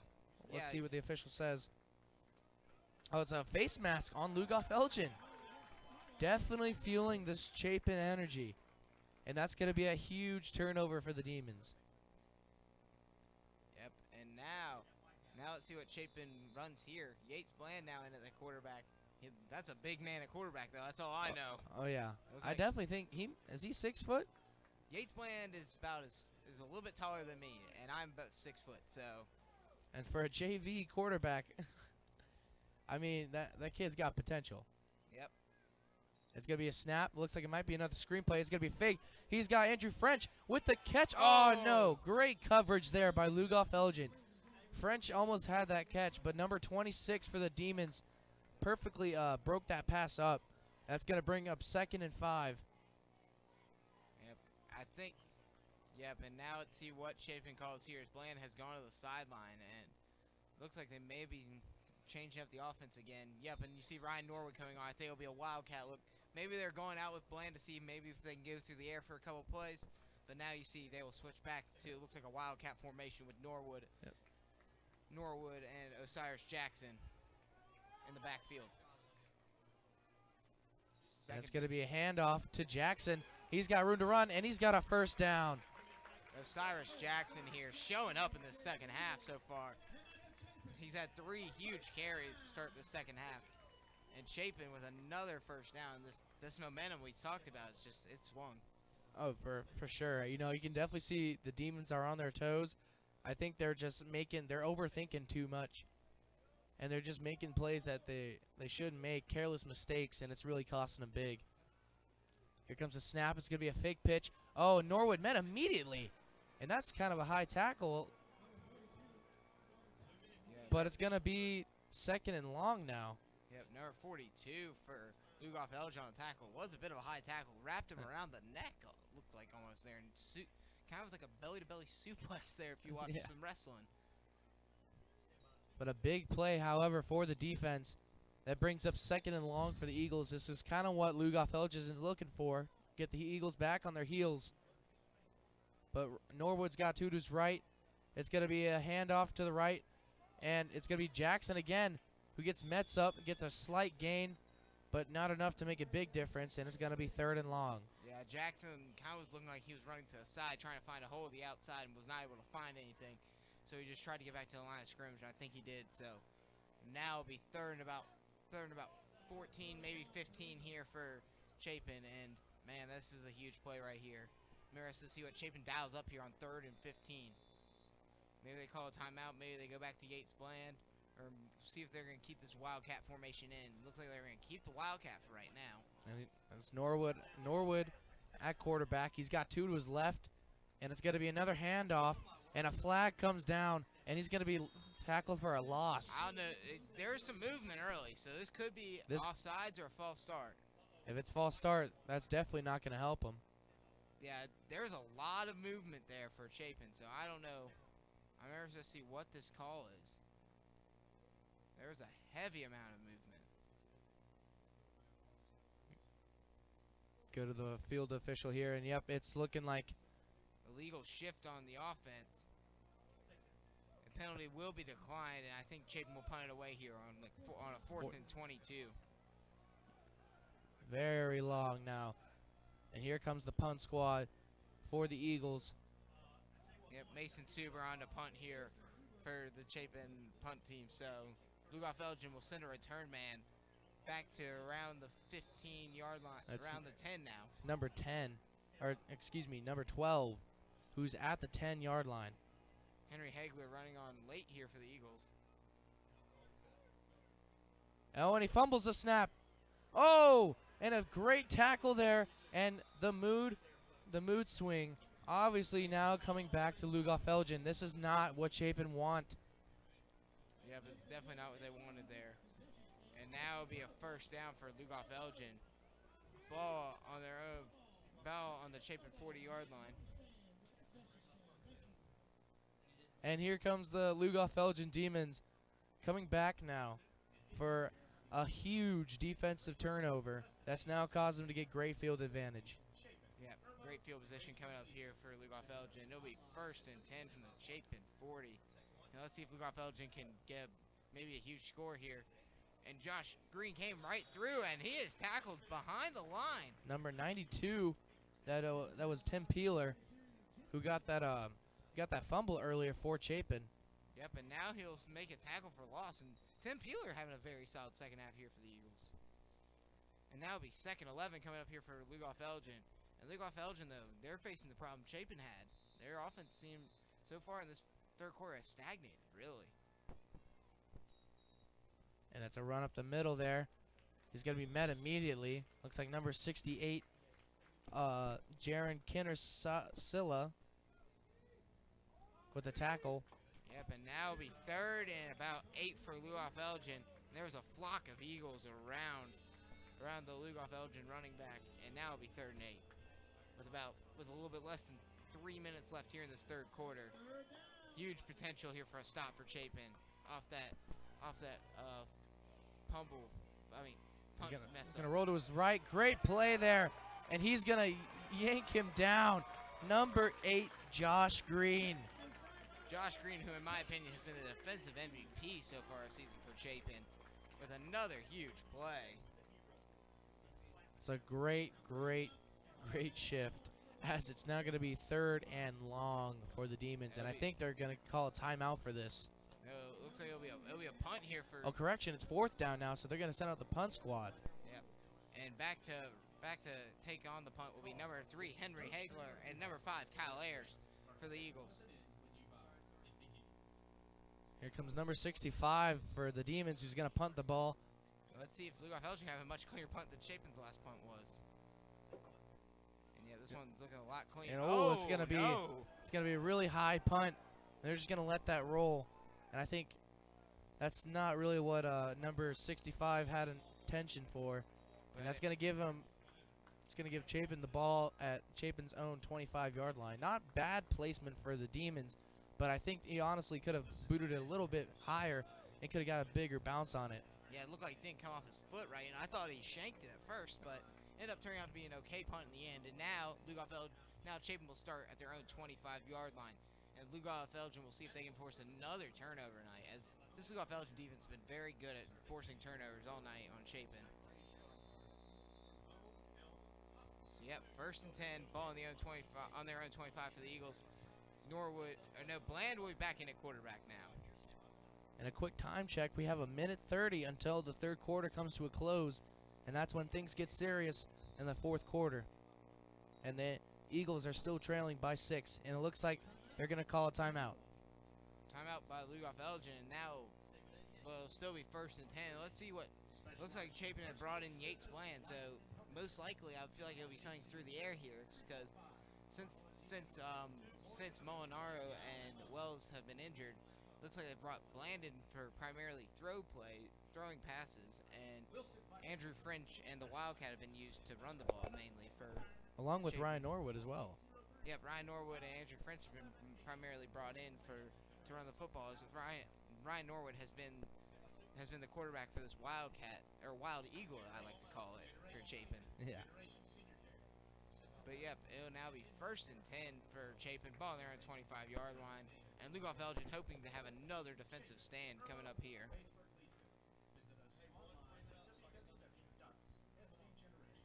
And here comes back the Demons. Looks like they finally talked things out. And looks like the Eagles are still huddled. Not sure what they're going to call here. It's first down at their own 25. Down 6, 1:20 in the 3rd. Yep, Times are definitely getting tighter here. Bland will be at quarterback with 4 wide receivers and a tight end. He's all by himself. He's got plenty of time. Just overthrown to number 41. That's Peyton Brown, the intended receiver. I believe he's the tight end. Yep, he was the tight end on that call, and it was not a bad throw. No, that was a pretty good throw for. He just slightly overthrew Peyton Brown there. And it looks like they're going to take off Yates Bland, and they might be putting in. They're putting in Ryan Norwood. Looks like they might be doing a run play here. Looks like it'll be back to the Wild Eagle look as they've been playing in this second half. So it'll be 2nd and 10 coming up here for Chapin, ball on their own 25-yard line still, with 1:04 left to go here in the 3rd quarter. And I think they better hurry up as they're on 14 seconds on the running clock. And yep, there'll be a run up the middle. And a good play there. Osiris Jackson again, and it'll be a 1st down Chapin. That's a great run there by Jackson. Yep. Definitely coming up big here in this second half. He had 2 huge runs. He had that touchdown earlier to begin the second half. And yep, now it'll be 1st and 10 for the Eagles, ball at their own 40-yard line with less than a minute to go here in the 3rd quarter. So yep, let's see what Chapin will call here. It looks like they'll continue this Wild Eagle look with Norwood and Jackson in the backfield. Oh, and they got a false start. Well, I don't know. There was number 42 on Lugoff-Elgin who looked like he did jump as well. It could be that. I think what definitely caught my eye was number 41, Peyton Brown. That was the first thing I noticed on jump, but we'll see if it was It'll be an offsides call. I And think it was on number 42 for Lugoff-Elgin. Because first thing I saw was him jumping off and I see Peyton Brown move. I didn't even catch him jumping. I only saw Peyton Brown on the jump, and I thought for sure that might be a false start and definitely a hurt for the Eagles. But now it's actually helped them. 1st and 5, although they are crunching down on time. 29 seconds to go.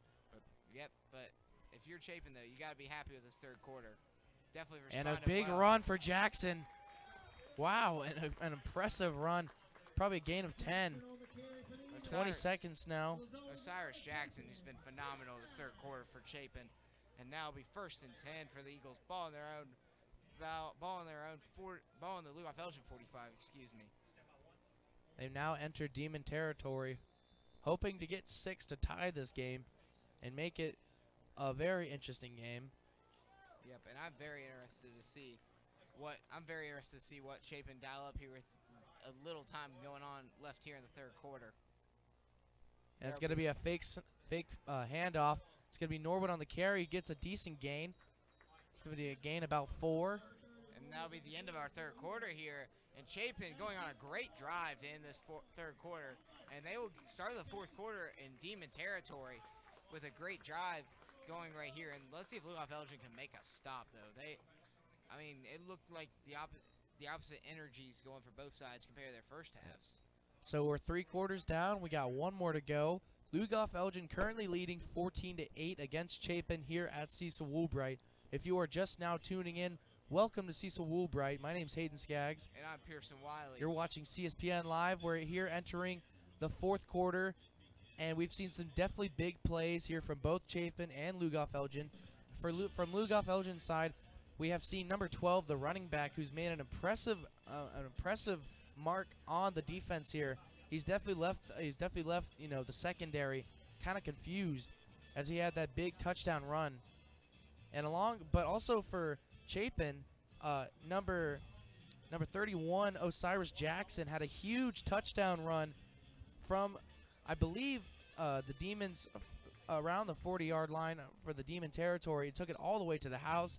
He had a zigzag move that was just, I think, in my opinion, looked completely unplanned. But it came up big, and they went for 2, and now it's a 6-point game. A touchdown can tie it. They are losing their first and second string quarterback, have been trying out with Andrew French, and they currently have Yates Bland in. They've also had Ryan Norwood in, but he's only been in when they've run the Wildcat or a handoff play. But now we have Yates Bland, and it looks like he's going to have Norwood to his left, but looks like he may have 4 receivers out. Yeah, it looks like they'll play with a tight end. Looks like number 24, Josh Calloway will be kind of like, I'd assume would be like a slot receiver on this call, possibly for maybe a jet sweep here. So we got 10 minutes to go. Here comes the snap. It's going to be a screen play. It's caught by Kyle Ayers in a good run. He's still on his feet, and that's going to be a great run. First down. They're going to call him. They're going to calm down at around the 30, I believe 34-yard line. Yep, great job by Yates Bland coming in and throwing a nice little screen pass there to Kyle Ayers. Kyle Ayers made a great play out of it. They're really chipping down on this lead. It was 14-0 originally. They got that 8 points in the third quarter. All they need is a touchdown now to tie it. We have a tight ball game. And we do. And Chapin now have it 1st and 10 at the Lugoff-Elgin 35-yard line, as Chapin's continuing this drive that they've had, spanning back to the third quarter. And here comes Norwood at quarterback now. Looks like they may run some sort of run play. Osiris Jackson to his right. He's got Callaway in the motion. It's going to be a handoff. Osiris Jackson with the block, but, that's going to be a tackle for loss. Looks like quite a high tackle, though, again. Yeah, I've definitely seen some high tackles tonight. And refs have been pretty lenient with the calls.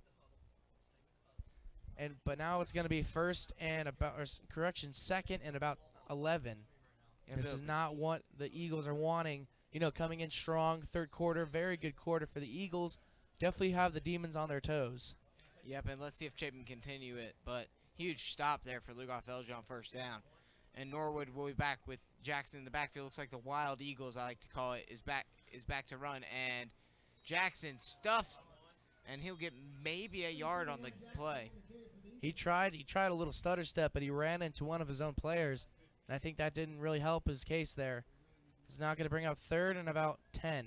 Yep, 3rd and 10 coming up here, and this is a huge play right here for Chapin offensively. Lugoff-Elgin's defense there. They finally got some momentum with a pair of stops here on 1st and 2nd down. And let's see what Chapin's offense comes out with here. See if they continue with this wild eagle look, or if they bring in possibly Yates Bland for a pass. It looks like it will still be the wild eagle look, though, for Chapin. And it looks like Norwood's going to stay at the quarterback. He's got Jackson to his left. And it's going to be a fake handoff. He's going to go to the left instead. Great read a option. Good block. And he's got room, but I think he's just shy of the 1st down, about a yard short. Yep, and Chapin most likely will go for it here. So. But that is very good. I think that was, I honestly think that went a lot better than expected. They had a huge block there. They made a huge hole as they had that fake right, go left play. Yeah, it looked like a read option there from Norwood in the backfield to Jackson, and the defense bit onto Jackson, and Norwood was able to get a nice 8-yard gain there. And now it'll be 4th and about 2 here, and this offense is staying on the field for Chapin. Lugoff-Elgin hoping to make a big stop here. Looks like that might show some pressure. And here comes Jackson. He's got a hole, and I think he's got a 1st down as well. Yes, he does. That's going to be a 1st down for Chapin. Huge 1st down there. Great little hole made by the O-line. Jackson was able to insert into the hole, and it'll be a 1st down coming up here for Chapin. Ball on the Lugoff-Elgin 23-yard line. So, yeah, it'll be 1st and 10 coming up here for Chapin. Ball on the 23-yard line of Lugoff-Elgin. Eagles now in the huddle now. So, yeah, it'll be 1st and 10 coming up here for Chapin. Norwood still in the backfield, look like this wild eagle look still. And it's going to be another fake read option. He's going to run to the right. He's got room to run. Number 45 gets the tackle. And I think I did see a flag thrown down. Yes, there is a flag. Flag thrown right at the line of scrimmage. I think it's going to be coming back. I think this might be a hold on the Eagles. And here we go. We got a view of the official. Let's see what the call is coming up. Huge call here for the official. Because this is a hold, Chapin will be pushed back to their own 33-yard line probably for 1st and 20. Yeah, it's going to be a holding on the Eagles. That's huge for the Eagles. That's not really what they're looking for. And you see immediately, once the 1st and 20 was signaled, Yates Bland immediately thrown onto the field. So I would think this is going to be a passing situation coming up here. Call it a hunch, but I'm pretty sure Yates Bland is going to try and throw the ball. Yeah, I mean, that's what he's been inserted in so far in this 3rd and 4th quarter. You know, this is definitely an unorthodox offense I've seen from the JV, but obviously it's kind of justified if you've lost your 1st and 2nd string quarterback. And I think, oh, wow, and a great tackle there. Ooh. Oh, wow, his own offensive lineman shoved on Yates Bland. Great rush by the Demon defense. Number 53 with a big sack. Yep, Bland was sacked down there at about the 36-yard line of Lugoff-Elgin. Chapin probably, let's see what Chapin calls here. 2nd and long now. If they can get up, it would be a very good. It would be a very good drive. It'd be a very good momentum swing for Chapin. Yep. But Lugoff-Elgin is kind of starting to get back where they want to be, get in Chapin's head. Yep. And now you see Bland with Osiris Jackson to his left. Bland will drop back to pass. Oh, and he's going to get, and it's going to be intercepted. Who else but number 45? That's his 2nd interception of tonight. He's played a marvelous game, and that's going to be a turnover for the Demons. What a play there. What a play. Number 45. And I'm sorry we do not have the roster for the Demons tonight, but number 45, let me tell you what, he has had a phenomenal game with his 2nd pick and also a fumble. But the refs look like they're talking about something here. So. And I think, I do see a flag on the field, so let's see what this is. An eligible receiver downfield, yep. So that play will be declined. And that pick does go to number 45. His 3rd turnover tonight. Two interceptions and 1 fumble recovery tonight. That was for a touchdown, but did get called back. But, yeah, again, huge play for that Lugoff-Elgin defense. Chapin looked like they might have been going to take the lead on this drive, but instead Lugoff-Elgin gets the ball back with 5:54 left. And they'll have 1st and 10 ball in their own 35, and Chapin's defense needs to make a stand right here and right now. in order to have a shot to win this ball game still. Great defensive play here by the Demons. Now it's time for Chapin. Oh, yep, and there's the flag. Offsides. Lugoff-Elgin getting that momentum back to them. Yep. And that thing, Chapin, you knew Chapin was going to be upset about what had just happened, so you knew that defense was going to come out trying to make a play here. And, yep, it'll now be 1st and 5 coming up here for Lugoff-Elgin. All Chapin needs is a touchdown. They don't even need an extra point. Yep, they just got to get a touchdown, but they need to make a stop here and right now. They definitely would need to make a stop to tie this game. They're going to line up in the I formation. It's going to be a handoff. It's going to be to number 12. He gets a good gain. Off that 1st and 5 from that offsides in the defense, it's going to bring up 2nd and about 2. Yep, tackled by a host of Eagles. I think it was led by number 56, Austin McIver. But Clay all looked like he was right there as well. So now it'll be 2nd and about 2 here for Lugoff-Elgin. Ball on their own 44-yard line. Again, lining up in this I formation, which they've ran most of the night. And it's going to be in the I formation. It's going to be up to the fullback. He's going to get for a good gain. He's going to get a 1st down. Yep, Great play from the Demons offense. I like the play call there from Lugoff-Elgin, going with the more power-based running back in the fullback there, and they get the 1st down. I mean, that's the thing, when you need the yards, you go to that fullback who can just power through the line, since he's probably as big as some of those O-linemen out there. I would definitely think so. But, yep, now it'll be 1st down for Lugoff-Elgin. Ball on their own 47-yard line, and, man, Chapin needs to stop right now. This is definitely getting in their heads, off that big turnover.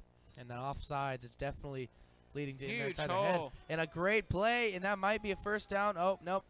He just stopped short, but still 2nd and short for the Demons as they keep rolling on with 4 minutes and 31 seconds to go in the game. Yep, and that'll be a tackle by number 34, Josh Wells, just stopping that from being another huge run from number 12 for Lugoff-Elgin.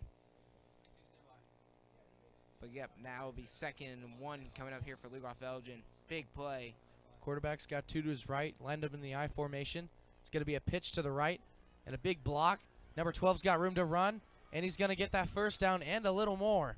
Yep, he'll get a lot more than just a 1st down. He'll be tackled down by a host of Eagles, led by Austin McIver again.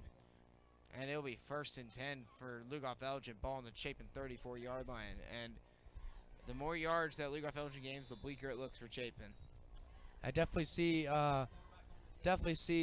the energy has kind of died down. They're trying to keep it going, try to keep that fire going in them, as they did in the 3rd quarter. It came out really strong, but as I said, you get that 4th quarter slump. You've been trying really hard, but now you're exhausted, and I think that's what's been happening to Chapin. And a huge hole by the fullback, and he's got a 1st down again.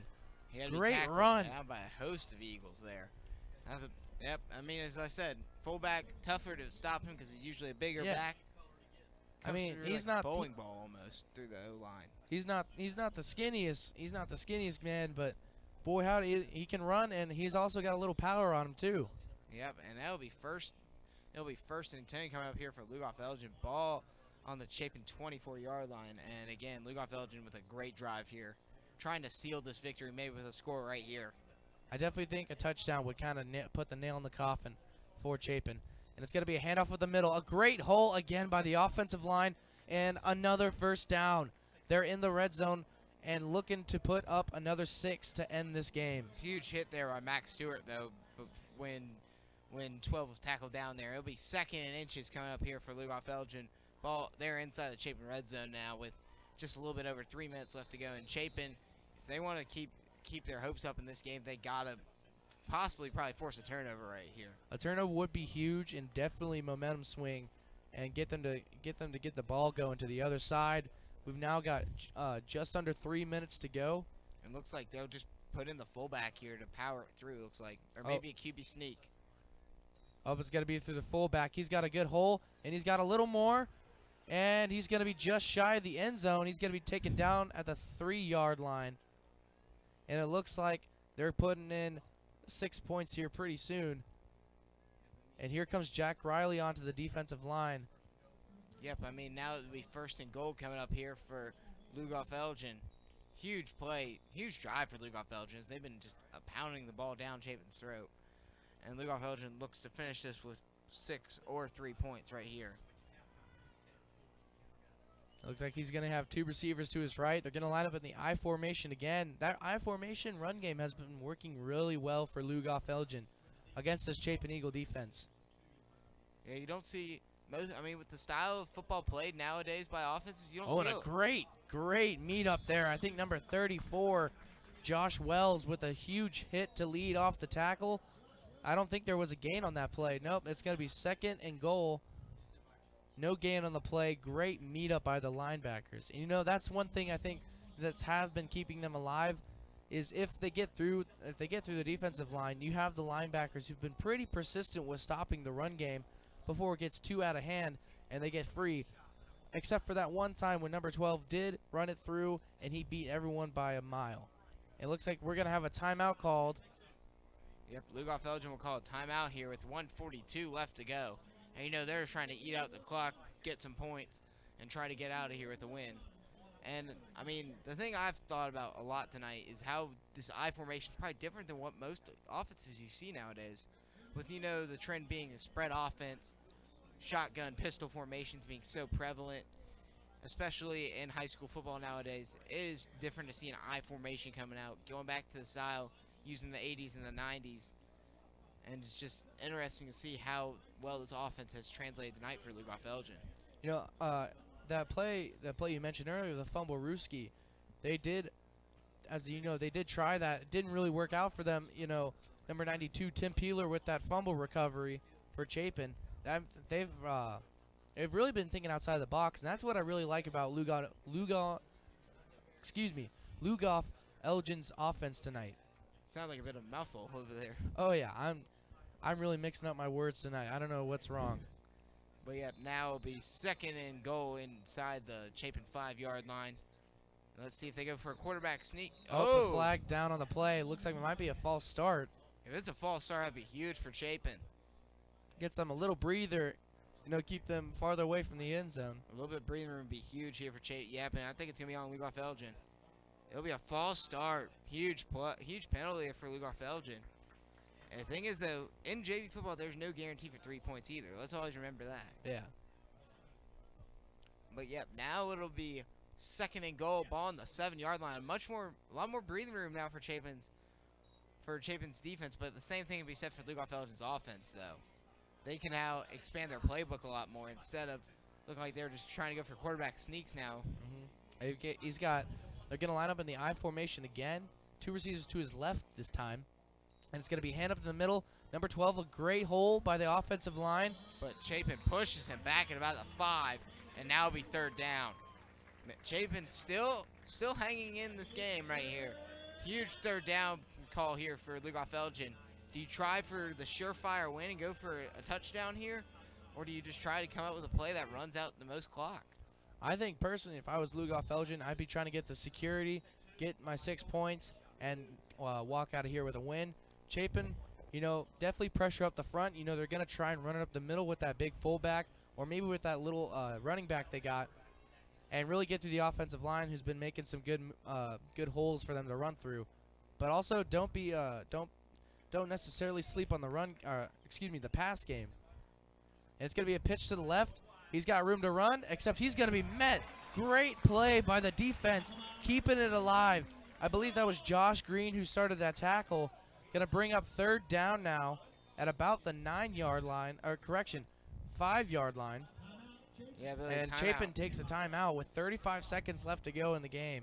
And I'm here, Lugoff-Elgin most likely, I would think, would be trying to go for the 3 here to make this a 2-touchdown game. But if they don't, and Chapin get possibly a stop here, 30 seconds, that Chapin would have the ball back, but they would be playing from inside their own 10-yard line. So I don't know how much Chapin has in their playbook that can go possibly 95 yards here. Very true. You know, definitely you've been seeing a good pattern. You know, if you see Yates Blandon at quarterback, you're most likely going to see a pass play. If you see Ryan Norwood or Andrew French in at quarterback, it's going to be a run play. But that is most of the time. But as again, we've stated, they've lost both Duke Molinaro and they've lost Gray Wells at quarterback, who've both suffered injuries early on in this game. Yep, and really Chapin's has been fighting with different quarterbacks since then. and they found some stability in that third quarter running what I like to call the Wild Eagle offense. And you saw Cyrus Jackson with a 50-yard touchdown run in that third quarter. But then Chapin to start the fourth quarter turned the ball over off a Yates Bland interception by number 45 Lugoff-Elgin, who's had 2 picks tonight and a fumble recovery for the Demons. And let's see what Lugoff-Elgin calls here. And here we come. It's going to be 4th down. This is make or take right here. What do you call? Are they going for a knee or what's the play call? I don't know if they're going to try and run it. I believe they're going to try and run it. Yeah, it's going to be a pitch outside. A big stop would be huge for them, but he's going to go in, and it's going to be a touchdown. Lugoff-Elgin. That's probably going to be your nail in the coffin, folks. Yeah, good 6 points there. Great executed play. I believe that is that number? That's not number 4. Yeah. Oh, correction. No, wait. No, I think that is number 4. Number 4 with the touchdown. Yep. And now it makes it 20-8, and now it makes it a 2-touchdown game. Great play there by the Demons. Yeah, great play call. And Chapin was fooled a bit because they had 3 men in the backfield. But you see, right before they snapped the ball off, they sent one out to be a wide out, and that turned out to be huge because Chapin sent a couple people. Oh, and a great block kick. Yeah, the kick is blocked there, but of course in high school you are not able to return it, even if because once it hits the ground, the ball is considered dead. So yeah, now it'll be 20-8 here. Let's see if Lugoff-Elgin possibly tries to squib it down to try to run out this clock, or maybe Chapin tries to go with some crazy trick play to maybe try to quickly score and have some shot left in this game. But what a performance tonight from Lugoff-Elgin. They have played very well tonight. Their offense clutch wins needed to be. Their run game was phenomenal all night as well. I think they've definitely outplayed Chapin to their.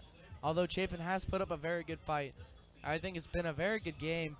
You know, Lugoff-Elgin started off pretty good. Third quarter, Chapin did come back. They put a dent in that score. They were down 6, but coming into the fourth quarter, they got that 6 points. You know, with the blocked PAT, brings up 20-8. Lugoff-Elgin with the lead, and I think this might be a Lugoff-Elgin win. Yeah, I feel like this might be a Lugoff-Elgin win as well, but very intrigued to see how the end of this game goes. And here comes number 65, who's receiving the tee to start the kickoff. If I were Chapin, I think I'd just try anything, go with a Hail Mary maybe. Just do anything just to get some points. I mean, we have seen history. Chapin has been very good at kickoff return, though, so maybe Chapin can run one back here, have about 15 seconds left, and maybe can get onside, and maybe we can see what happens from there, but really they're going to need points within the next 20 seconds tops. Here comes the kick. It's going to be a pretty good boot, and they're going to let that go for a touchback. Yeah, they're going to let it go for a touchback. Great kickoff there for Lugoff-Elgin. Now Chapin will start from their own 20, and let's see. I would assume Chapin would probably throw some Hail Marys here. Yep, and you see Nate Yates Bland on to play quarterback. So yeah, 1st and 10 for Chapin ball at their own 20-yard line with 30 seconds left in this ball game. Lugoff-Elgin up by 12. Let's see if maybe we can have a miracle here in Cecil Woolbright. That would be very huge. We got a huddle now. I can't see who is at quarterback yet. I think it's Yates Bland. Yep, it is Yates Bland. So I believe they are going to try and go for it. He has Norwood to his right. I believe they're going to sub off Josh Calloway. He's got 4 receivers. And you're going to see they're going to drop back. Oh, and a great rush. And that ball's going to be thrown out of bounds. I believe that was intended for number 14, Andrew French. Yeah, the Lugoff-Elgin Demons D-line was able to blow through that Chapin O-line in a hurry there. And now it'll be 2nd and 10, ball on the 20-yard line. Chapin, if they want to have any shot, they need to score right now. Like, at this moment, they need to score. 18 seconds. You ain't got a lot of time to play with anymore. Bland's still in at quarterback. It's been a chase ever since about the second quarter when they put up 14. And he's got plenty of time. He's going to go deep. And it's going to be, about picked off by number 26 for the Demons. Bobbled out of his hands. That was intended for, I think that was Andrew French again. Yep, it was number 14, Andrew French there was the intended target from Bland. Now it'll be 3rd and 10. Ball on their own 20-yard line. And with 13 seconds left, I think we can officially say Lugoff-Elgin has won this ball game here. An impressive performance night for Lugoff-Elgin. Definitely their stars night, number 12 and number 45. Number 12 offensively had a few huge runs and had a long touchdown. Number 45 though has been the overall player of the game for Lugoff-Elgin. I'd definitely say so. He had 2 interceptions and a scoop and score, although that was turned over, as we said earlier. Oh, and it's going to be attended again for Andrew French, but overthrown. That's going to bring up 4th and 10 for the Eagles with 10 seconds to go in the game. And I think they're probably just going to go for it and see what they can, just see if they can pull up anything. Yep, I agree with that. So, yep, it'll be 4th and 10 coming up here. Ball on their own 20-yard line as they sub on Kyle Ayers here, probably for the last play of the night. Caleb Humphrey's also coming onto the field. They're also bringing on Osiris Jackson, who, in my opinion, has been Chapin's best performer tonight. I feel like Osiris Jackson probably should have got a few more carries as well. He had a few really great runs in that third quarter and was able to really kickstart that Eagle offense in the third quarter. You know, I think Jackson's done a good job, you know, thinking on the fly, and as he did with that, and intended for Andrew French again, going to be a turnover on downs, and that's going to be Demon Ball, and I believe with 4 seconds, they're going to set up for a victory formation. Yep, they'll probably set up victory formation, take a knee, and it'll be the end of this ball game. And great performance tonight for Lugoff-Elgin as they will win this ball game 20-8. Chapin will go to 1-1 on the year, and they will play next week. They'll play next week at Newberry for the JV, and we look forward to tomorrow night's game between Chapin and Lugoff-Elgin at Lugoff-Elgin High School. It'll be a 7:30 kickoff time, but it'll be a very intriguing game to watch tomorrow night. See if Chapin can go 2-0. And Lugoff-Elgin, see if they can get their first win of the season. I definitely think that's going to be a good game tomorrow. You know, it was a very close game at Mid-Carolina last Friday. Everyone was expecting Mid-Carolina to come up with the upset, but Chapin did come through, got the early lead, and the defense held on and got Chapin to 1-0, kept the bell here at Chapin for 7 years in a row now. Yep, that's all Chapin's known for the past 7 years. He's been beating up on Mid-Carolina. And, I mean, it was a great performance for Mid-Carolina that second half of that game. Oh, yeah, for sure. Their defense definitely locked down Chapin. Yep, and you saw offense had a lot of fits in that second half. Yeah. Offense had a great first half for Chapin. Defense for Chapin all night was phenomenal, though, last weekend. We'll see if that defense can hang on again tomorrow night and lead Chapin to another victory. As it looks like they'll prepare to take a knee here to finish this ball game out. And winding down. And Lugoff-Elgin will get the win tonight. And that is your final score, folks. Lugoff-Elgin 20, Chapin 8. And that, as we said, brings the Eagles to 1-1. And this has been been quite an interesting match. I definitely say it was a very even match team. They both have good depth, and I definitely think, you know, Chapin has good potential, like, players for varsity level. Oh, 100%. I think the thing that really hurt Chapin, I mean, you couldn't control, I think this game changed whenever both Duke Molinaro and Gray Wells were injured. Yeah, that definitely didn't help them. It definitely didn't. I mean, when you're having to switch around 3 quarterbacks in the second half, it always hurts. I remember this happened in a game for Clemson and Auburn a couple years ago, and Clemson barely was able to get out of a victory in that, where Auburn played 3 quarterbacks. If they probably would have stuck with one, honestly, they probably would have been able to get a victory. And that is the end of our ball game tonight. Again, folks, thank you for tuning in to CSPN Live. I'm Pearson Wiley. And I'm Hayden Skaggs. And we'll see you next Friday night for Chapin's home game against Newberry. And we love swimming.